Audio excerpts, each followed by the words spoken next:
이 시간에는 요한계시록 2장 11절부터 20절 말씀까지 읽었습니다. 오늘은 요한계시록 10번째 시간으로 부제목은 버가모 교회, 두아디라 교회입니다. 버가모 교회, 두아디라 교회. 자, 먼저 요한복음 1장 4절을 보겠습니다. 시작. 그 안에 생명이 있었으니 이 생명은 사람들의 빛이라. 이 사도 요한 당시에 철학적으로 가장 관심이 있는 게 뭐냐? 생명입니다. 생명. 자, 여러분이 보시기에 저는 살아 있습니까? 죽어 있습니까? 살아 있습니다. 자, 뭘로 봐서 제가 살아 있다고 할 수 있죠? 제가 지금 말하기 때문에 살아 있습니까? 그건 아닌 것 같아요. 왜? 살아 있지만 말 못하는 사람들 많이 있거든요. 자, 그러면 제가 움직이니까 살아있는 겁니까? 그것도 아닌 것 같아요. 뭐 식물인간 같은 경우에는 살아있지만 움직이지 못하잖아요. 제가 살아있다는 것은 제가 숨을 쉬기 때문에 살아있다는 거예요. 호흡을 하니까. 그러면 제 안에 생명이 있는 건 확실하죠? 그러면 제 안에 생명이 있다는 건 알겠는데, 자, 여러분 생각에는 생명이 도대체 어디 있을까요? 생명이. 옛날의 사람들은 생명이 머리에 있다고 생각했어요. 또 근대로 오면서 많은 사람들이 생명이 심장에 있다고 생각해요. 네, 심장. 자, 그러면 만일 생명이 심장에 있으면 살아있는 나무는 심장이 없는데요. 근데 나무는 생명이 있잖아요. 자, 분명히 제 안에 생명은 있어요. 근데 참 이상하죠? 이 생명이 도대체 어디 있는지를 모르겠는 거예요. 예. 여러분 성경을 읽으신 분은 이렇게 말씀하실 수도 있어요. 레위기 17장 11절에 보니까 육체의 생명은 피에 있다 그랬으니까 생명은 피에 있습니다. 꽃은 피가 없는 거요. 꽃은. 그래서 많은 철학자들이, 많은 과학자들이 자, 생명은 분명히 있는 게 알겠는데, 예? 도대체 이 생명이라는 것은 볼 수도 없고 만질 수도 없어요. 그런데 볼 수도 없고 만질 수도 없는데 심지어 사람들은요, 이 생명을 영원히 가지고 싶어 해요. 영원히. 자, 그런데 이 생명을 볼 수도 없고 만질 수도 없으니까 어떻게 할까요? 이 문제에 대하여 사도 요한이 성령의 감동으로 성경을 쓰는데 요한복음 1장 4절에서 아주 놀라운 선언을 합니다. 무슨 선언을 하냐? 그 안에 생명이 있었으니, 이렇게 선언을 해요. 여기서 말하는 그가 누구예요? 이 그는 말씀을 뜻하면서 또 요한복음 1장 14절을 보면 그 말씀이 육신이 되어 우리 가운데 거하신 분이 누구예요? 예수님. 예수님. 자, 그러니까 예수 그리스도 안에 그 생명이 있다는 거예요. 그렇죠? 예수 그리스도 안에 생명이 있어요.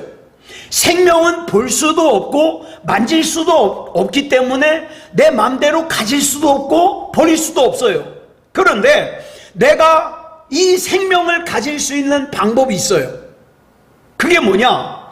생명을 가지고 계신 예수 그리스도를 내 안에 모시면 돼요. 네.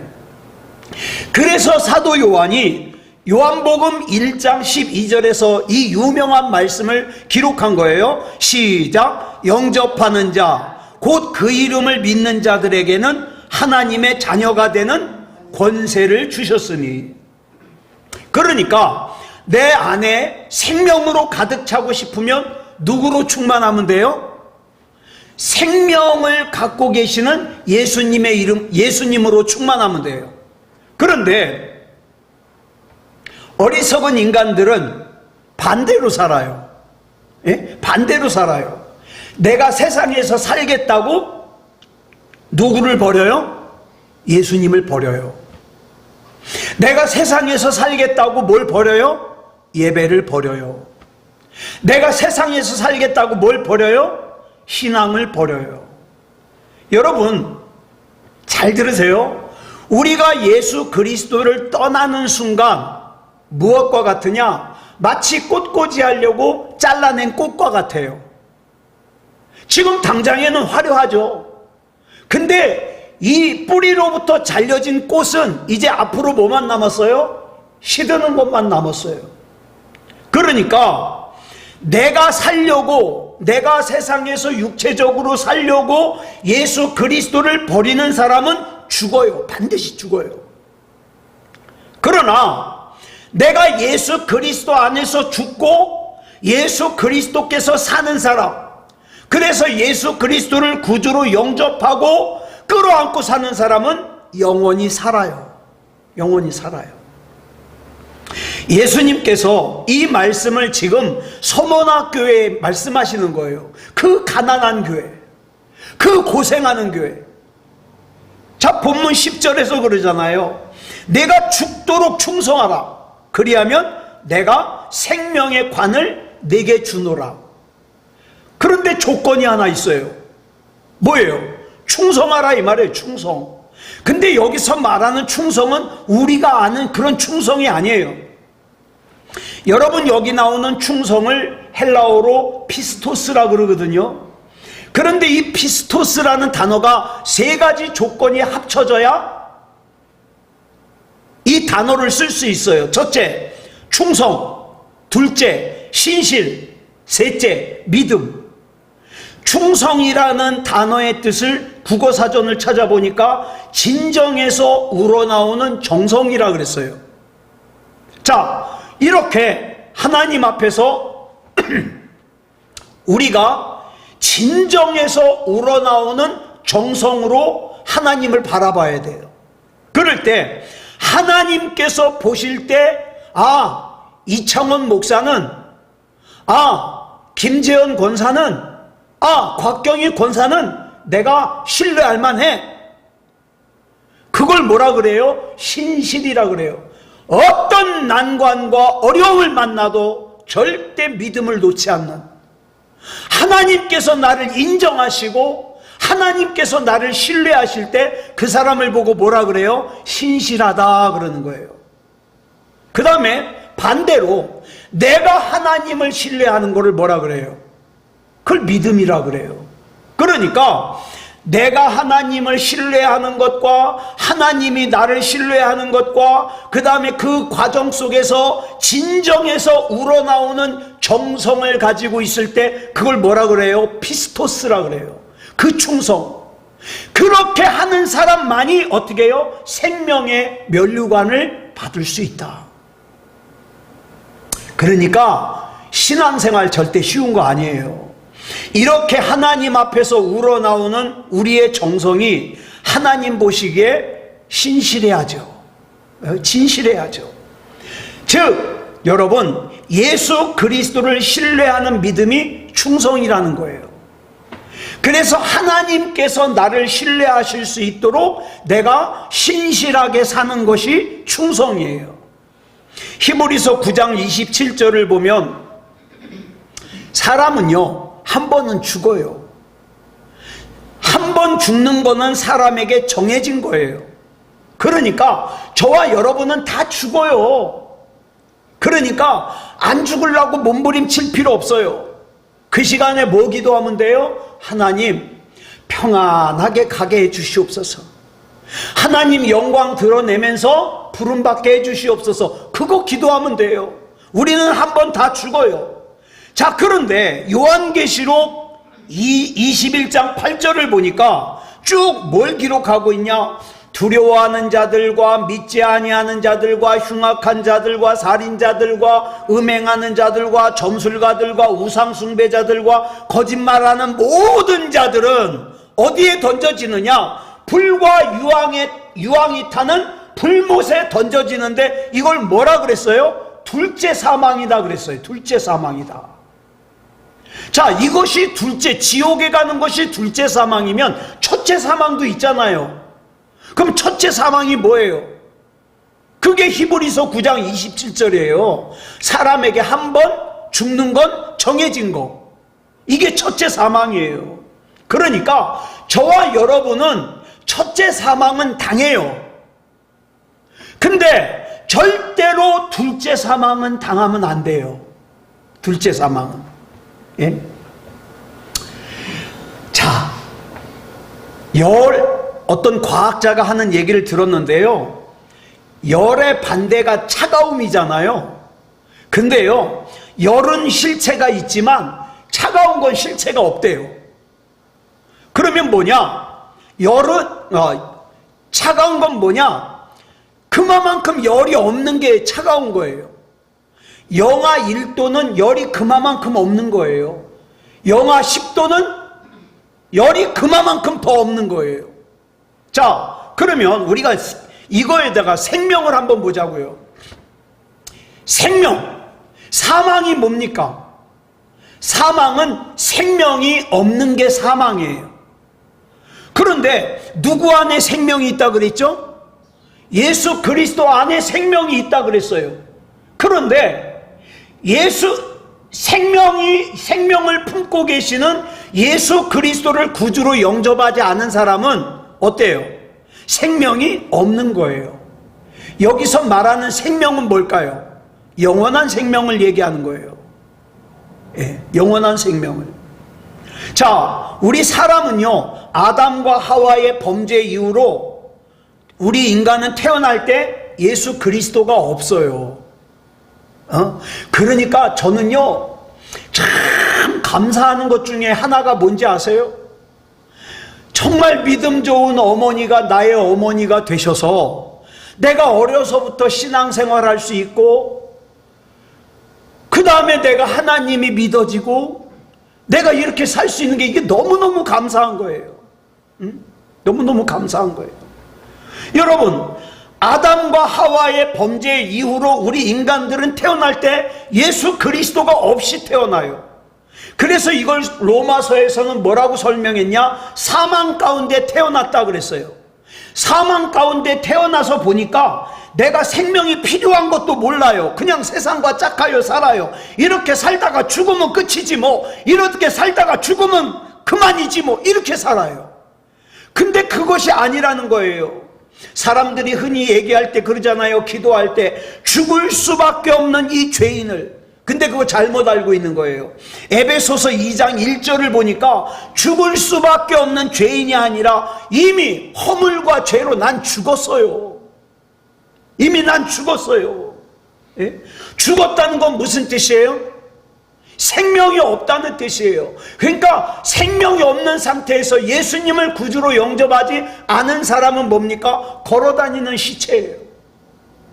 그러므로 이 생명이 없는 죽음에서 벗어나는 길은 오직 하나, 생명을 가지고 계신 예수 그리스도를 구주로 영접하는 것뿐이에요. 그래서 예수님께서 서문학교에 말씀하시기를 육체의 죽음을 두려워해서 믿음을 버리지 말아라. 오늘날 이 세상을 향해서는 육체의 쾌락을 위해서 믿음을 버리지 말아라, 이렇게 말씀하시는 거죠.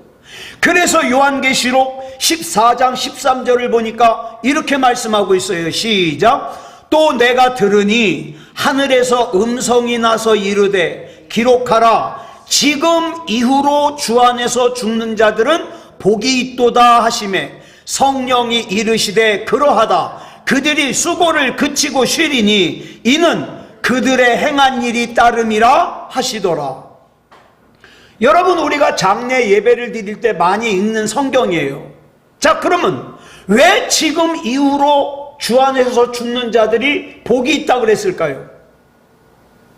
그 이전에는 생명을 가지고 계신 예수님을 구주로 영접할 수가 없었거든요. 그런데 예수님께서 나를 위해 십자가를 지신 이후로 어떻게 해요? 지금 이후로 우리는 생명을 가지고 계신 예수님을 구주로 영접해서 영원한 죽음에서 벗어나 영원한 생명을 얻을 수 있게 됐거든요. 그래서 지금 이후로 죽는 자들이 복이 있다는 거예요. 저와 여러분은 복 있는 사람이에요.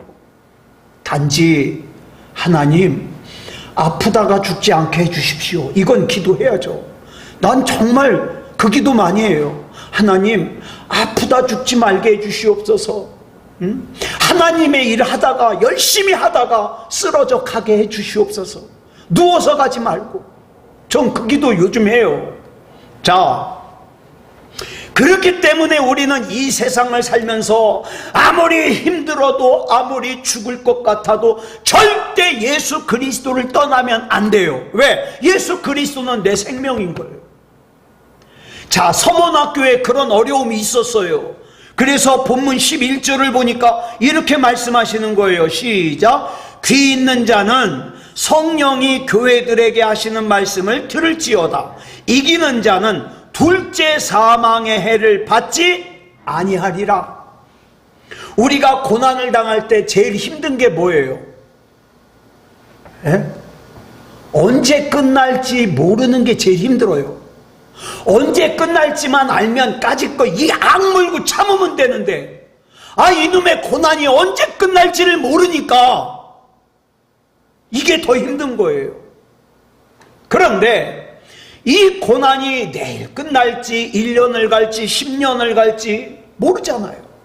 이런 극심한 고난 가운데 있는 서문학교회를 찾아오신 예수님의 모습을 본문 8절에서 이렇게 묘사하고 있잖아요. 시작. 서문학교회의 사자에게 편지하라.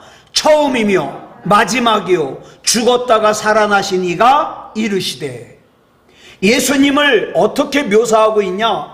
처음과 마지막을 다스리는 분, 그리고 죽었다가 다시 살아나신 분, 즉 주님께서 죽음까지 다스리는 분이라는 거예요. 죽음까지. 저는 그래서 솔직히 죽는 건 무섭지 않아요. 죽는 건 무섭지 않아요. 근데 아프고 죽는 건 싫어요. 예? 여러분, 이렇게 생명을 품고 계시는 분이 우리 예수님이십니다. 그러므로 우리는 힘들어도 어려워도 기쁨과 소망으로 지금의 삶을 살 수 있는 거예요. 자, 우리는 지금 이제 소아시아의 7교회 가운데 에베소 교회와 서문화 교회를 살펴봤어요. 첫째로 살펴본 에베소 교회는 악한 자들을 용납하지 않고 자칭 사도라 하는 거짓 사도들의 잘못을 드러냈다고 칭찬받았잖아요. 그렇지만 그 과정에서 뭘 잃어버렸어요? 첫사랑, 처음 사랑을 잃어버렸어요. 처음 사랑이 뭐라 그랬죠? 그 광야 같은 삶 속에서도 원망하지 않고 도대체 하나님이 계시다면 나한테 이럴 수 없어. 내가 왜 이 고생을 당해야 돼? 내가 얼마나 신앙생활 잘했는데. 이런 원망과 불평을 하지 않고 하나님을 신뢰하고 믿고 따랐던 것, 이게 처음 사랑이라 그랬잖아요. 가능성이 없는 상태, 희망이 없는 상태, 인생의 광야에서도 원망과 불평을 하지 않는 하나님만 바라보았던 그 신앙, 그것을 처음 사랑이라고 그랬어요. 근데 그걸 잃어버렸어요. 그 다음 두 번째로 서문화 교회를 살펴봤는데, 서문화 교회는 소아시아의 7교회 가운데 다른 것도 힘들지만 제일 가난한 교회예요. 그렇지만 서문화 교회는 믿음을 위해서, 의를 위해서 내가 가난하게 사는 것을 받아들였던, 그래서 주님께서 뭐라 그래요? 너 실상은 부요한 교회야, 이렇게 칭찬을 들었다 그랬죠. 자, 이제 오늘 세 번째 버가모 교회예요. 버가모 교회. 이 버가모 교회는 위치상으로 서문화 교회보다 조금 더 위쪽에 있어요. 이 버가모라는 것은요, 서문화라는 곳과 마찬가지로 황제 숭배로 유명한 곳이에요. 그런데 황제 숭배가 어디서부터 시작됐다 그랬죠? 서머나부터 시작됐다 그랬죠? 처음으로. 자, 그래서 황제 숭배로는 서머나가 유명하지만 버가모는 그리스 로마 신전으로 유명해요. 자, 이렇게 우상 숭배가 팽배하다는 것은 그곳에서 먹고 살려면 우상 숭배와 관계를 하지 않을 수가 없는 거예요. 자, 그렇다면 이곳에서 사는 그리스도인들이 쉬울까요? 어려울까요? 어렵죠. 어렵죠. 내가 그리스도인이라는 걸 드러내야 될까요? 아니면 속으로만 그렇게 믿으면서 살까요? 겉으로 드러냈다가는 내 재산 다 뺏기고 추방당하거나 죽는데, 예? 게다가 이곳은 우상이 극성스러운 곳이기 때문에 우상의 형상을 만들어 팔면 돈을 쉽게 벌어요. 그런데 다른 일을 하려면 힘들잖아요. 어떻게 할까요? 나도 우상 만들어 가지고 편하게 살까요? 예? 이런 갈등이 있다 이 말이에요. 이런 갈등이. 자, 그런데 이런 버가모 교회에 예수님께서 뭐라고 말씀하십니까? 12절부터 13절까지 볼까요? 시작. 버가모 교회의 사자에게 편지하라. 좌우에 날선검을 가지신 이가 이르시되 내가 어디에 사는지를 내가 아노니 거기는 사탄의 권좌가 있는 데라. 자, 그리스 로마의 신전이 가득했기 때문에, 자, 이 버가모를 갖다가 뭐라 그래요? 사탄의 권좌, 왕의 자리가 있는 곳이다, 이렇게 말씀하실 정도예요. 자, 그 다음 볼까요? 시작. 내가 내 이름을 굳게 잡아서 내 충성된 증인 안디바가 너희 가운데 곧 사탄이 사는 곳에서 죽임을 당할 때에도 나를 믿는 믿음을 저버리지 아니하였도다. 그러니까 이미 버가모 교회 성도들 가운데 순교당한 사람이 있어요. 벌써. 그 중에 한 사람 이름이 성경에 나오는데 안디바라는 사람이에요. 그런데 유세비우스라는 사람이 쓴 책을 보니까 저 시리즈가 있거든요. 그 유세비우스라는 사람이 쓴 책을 보니까 버가모 교회에서 순교당한 사람들의 명단이 쭉 나와요. 많이 순교당했어요. 그러니까 버가모 교회 성도들 중에 몇 명이 믿음을 지키기 위해서 순교를 당했어요. 예. 자, 그러면 이렇게 순교를 당할 때 우리는 뭐라고 기도합니까? 하나님 도대체 언제까지입니까? 하나님 살려주시옵소서 기도하잖아요. 그런데 이어지는 본문 14절에서 이런 버가모 교회를 책망하는 말씀이 나와요. 뭐라고 책망하십니까? 시작. 그러나 내게 두어 가지 책망할 것이 있나니 거기 내게 발람의 교훈을 지키는 자들이 있도다. 자, 여기서 말하는 발람의 교훈이 뭘까요? 발람이라는 사람은 민수기 22장, 23장, 24장에 나와요. 이스라엘 백성들이 출애굽을 해가지고 약속의 땅인 가나안에 들어가려고 그럴 때 모압 땅을 갔다가 지나가거든요. 모압 땅을 지나가는데 모압의 왕이 괜히 이스라엘이 싫어요. 그래가지고 그 모압의 왕이 발락인데 이스라엘이 자기 그 모압을 지나가는 게 싫어가지고 이 당시 가장 유명한 선지자인 발람을 갖다가 막 재물을 잔뜩 줘가지고서는 저 이스라엘 백성 좀 저주하라는 거예요. 참 힘통맞죠? 얌전하게 지나가는 이스라엘 백성 저주 좀 하래요. 그래가지고 돈을 많이 받은 다음에 발람이 언덕 위에 올라가가지고 이스라엘을 저주하려고 그러면은 이상하게 저주가 막히고 축복의 말이 나오는 거예요. 그것도 한 번이 아니라 3번. 자, 처음에 저주하려고 했던 의도는 안 좋았지만 그래도 발람이 이스라엘을 저주는 안 했잖아요. 결과적으로 축복했으니까. 그런데 그 다음 어떤 일이 있었냐? 이 민수기 25장을 보니까 바알 부올 사건이 나와요. 이게 뭐냐? 이스라엘 백성들이 지나가다가 시딤이라는 곳에 잠시 머물렀는데, 여기에 가가지고 모압의 여자들이, 모압의 창녀들이 가가지고 이스라엘 남자들을 갖다가 유혹을 하는 거예요. 그래가지고 행음을 해요. 바람이 났어요. 근데 여러분, 성경에는 그냥 행음이라고 나왔지만 이 모압의 제사 드리는 방식이 앞에서 에베소의 아데미 신전의 제사 방식하고 비슷해요. 뭐냐? 구약에서 이렇게 생각하면 거의 틀림이 없어요. 행음하다 나오면 그냥 성관계만 맺었다는 뜻이 아니라 이게 뭐예요? 종교 제사예요. 우상에게 제사 드리는 의식을 행하는 거예요. 그게 행음이에요. 발람이 그렇게 저주하려고 해도 저주가 나오지 않았었는데 이스라엘이 어떻게 해요? 자발적으로 스스로 음란을 행한 거죠. 그래가지고 비느하스가 창을 갖고 가가지고 모압 여자와 행음하는 이스라엘 남자들을 막 찔러 죽이고 난리가 난 거예요. 자, 그러면 이 발람은, 이 사건과 발람은 무슨 관계가 있을까? 그럼 민수기 31장 16절을 보니까 이렇게 말씀하고 있어요. 시작. 보라, 이들이 발람의 꾀를 따라 이스라엘 자손을 부올의 사건에서 여호와 앞에 범죄하게 하여 여호와의 회중 가운데 연병이 일어나게 하였느니라. 그러니까 민수기 25장의 이 사건은 이스라엘 백성이 스스로 죄를 진 것이 아니라 발람이 함정을 판 거예요. 꾀를 낸 거예요. 예? 아무리 이스라엘을 저주하려고 해도 하나님이 입을 막아서 저주가 안 나오고 축복이 나오는데, 이 발람이 발락에게, 모압왕 발락에게 받아먹은 게 있잖아요. 그래가지고 자, 그러면 이스라엘을 무너뜨릴 수 있는 꾀를 하나 주겠다고, 그러면서 어떻게 해요? 이스라엘로 하여금 우상 숭배에 빠지게 한 거예요. 이게 바로 발람의 꾀예요.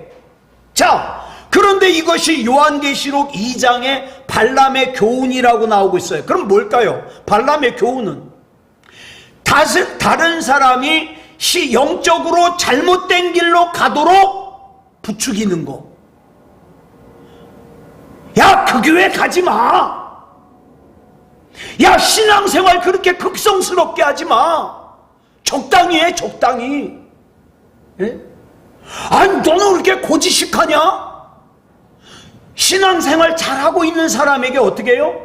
자꾸 딴 길로 가도록 부추기는 거. 이게 뭡니까? 발람의 교훈이에요. 무서운 거예요.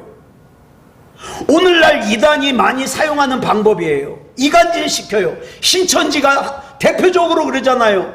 신천지의 특징이 성도와 담임 목사 사이를 이간질을 해요. 그래가지고 담임 목사를 비방하거나 또 다른 교우를 갖다가 비방하거나 교회를 비방하거나 그러는 거예요. 그래가지고 어떻게 해요? 교회를 다 깨트려 버려요. 그리고 자기네들이 들어와서 차지해 버려요. 이게 발람의 교훈이에요. 여러분, 어떻게 사람이 다 내 마음에 듭니까? 다른 사람들이 다 내 마음에 들기를 원하는 건 욕심이에요.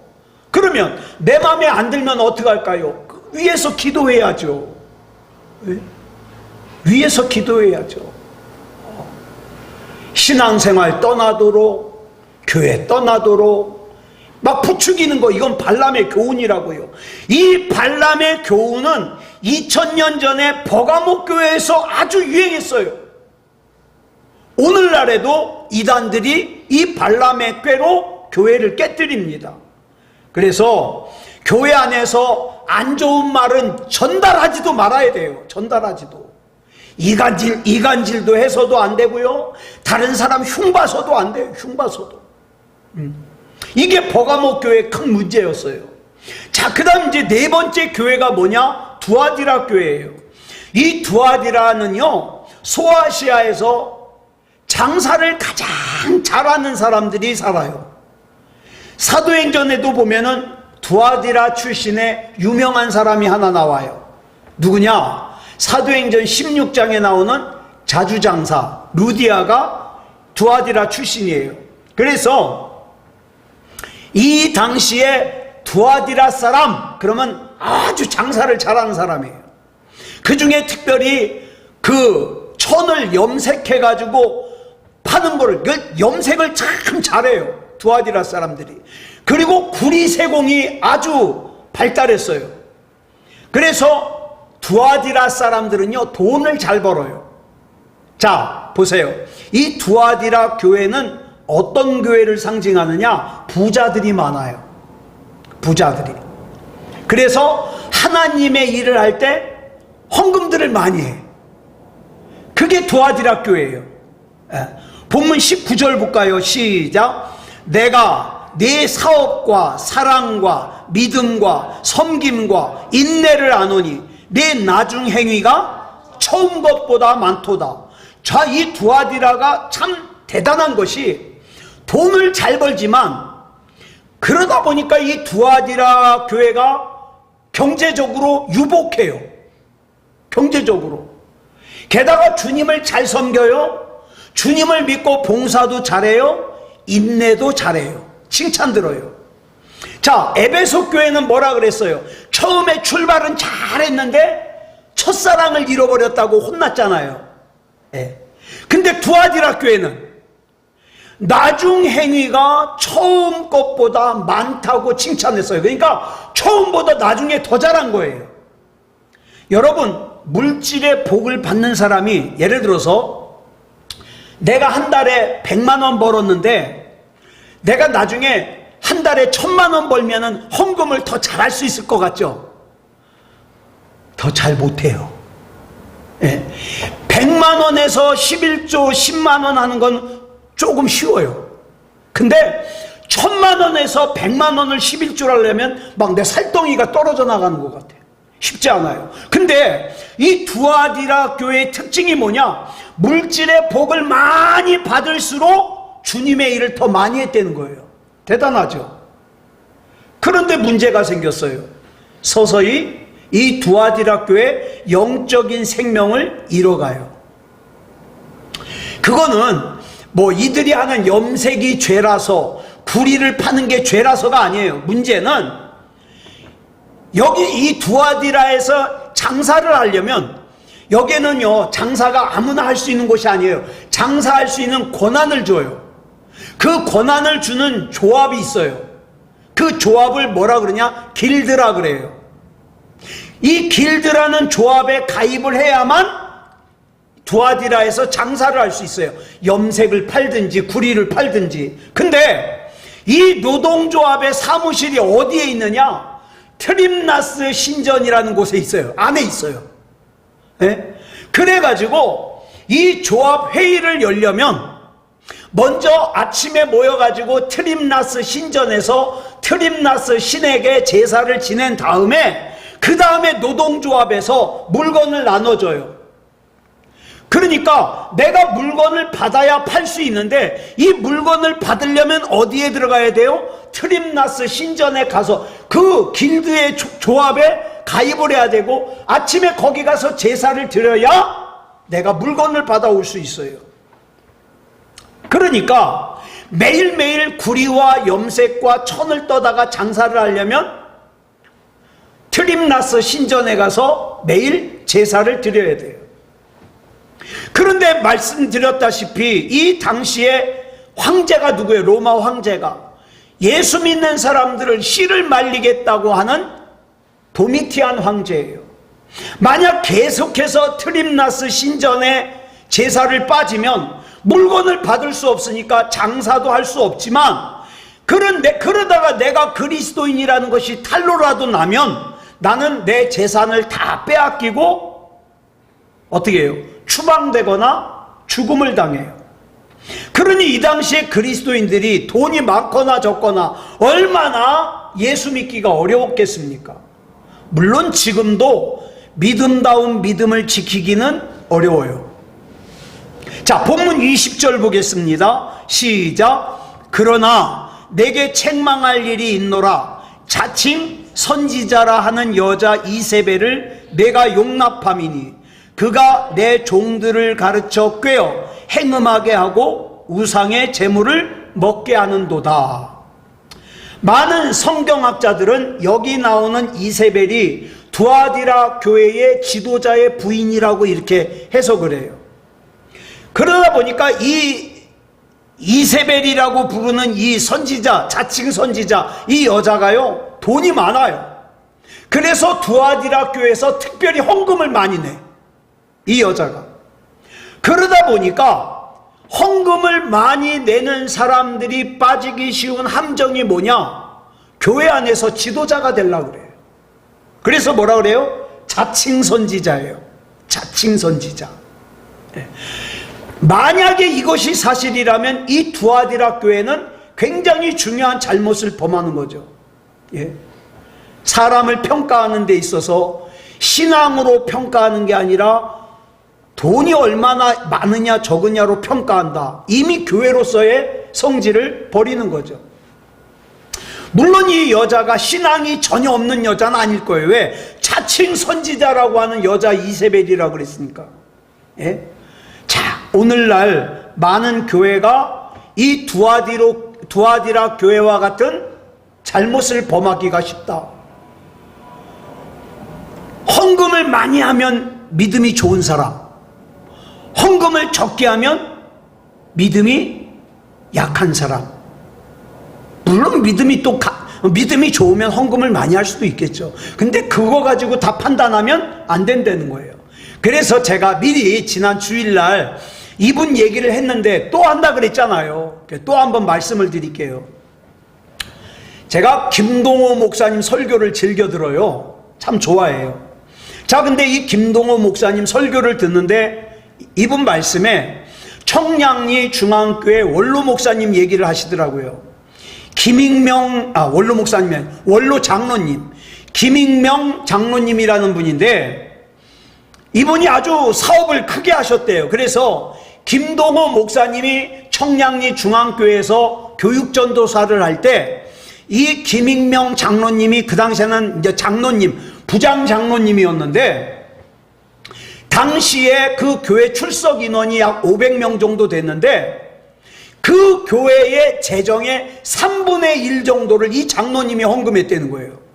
혼자.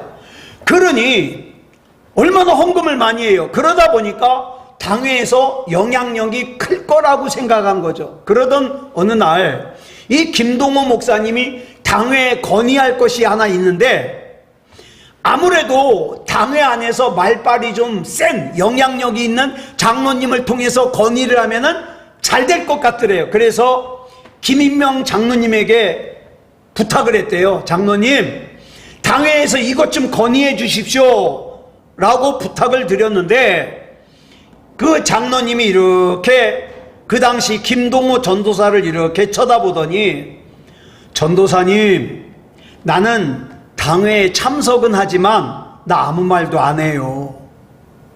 그 김동호 전도사님이 아 왜요? 그랬더니 이렇게 대답하시더래요. 내가 헌금을 많이 하잖아요. 좀 많이 합니까? 내가 아주 많이 하지. 이제 자기도 인정하는 거예요. 많이 하는 걸. 근데 왜 말씀을 안 하세요? 그랬더니 그 다음에 하시는 말씀에 충격을 받았대요. 헌금을 많이 하든 말을 많이 하든 둘 중에 하나만 해야지 둘 다 많이 하면 못 써요. 이러더라는 거예요.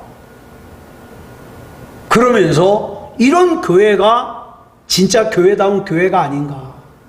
자, 이 우리 교회가 빠지기 쉬운 함정이 뭐냐?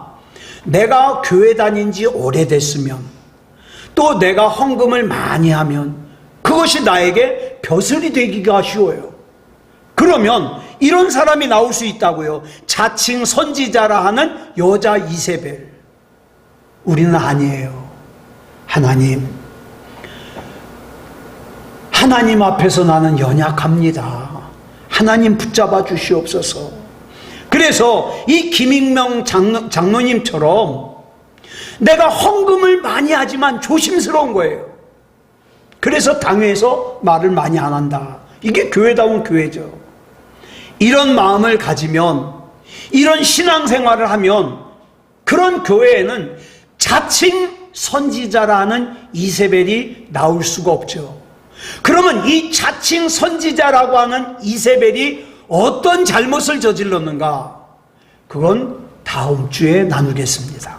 기도하겠습니다. 사랑의 아버지 하나님, 감사합니다.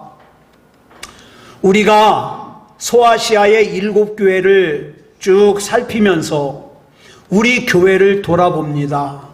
하나님, 우리 교회가 작다고 힘없어 하지 말게 하시고, 우리 교회가 약하다고 힘없어 하지 말게 해 주시옵소서. 하나님 보시기에 교회다운 교회이게 하시고, 하나님의 뜻을 받드는 교회이게 하시고, 이 교회 안에 생명 되시는 예수님이 계시고, 우리 안에 생명 되신 예수님이 임재해 계시면 그것으로 충분합니다. 인도해 주시옵소서, 붙잡아 주시옵소서. 우리 주님께서 항상 인도해 주실 줄 믿사오며 그리스도 예수님의 이름으로 감사하며 기도드려 싸움나이다. 아멘.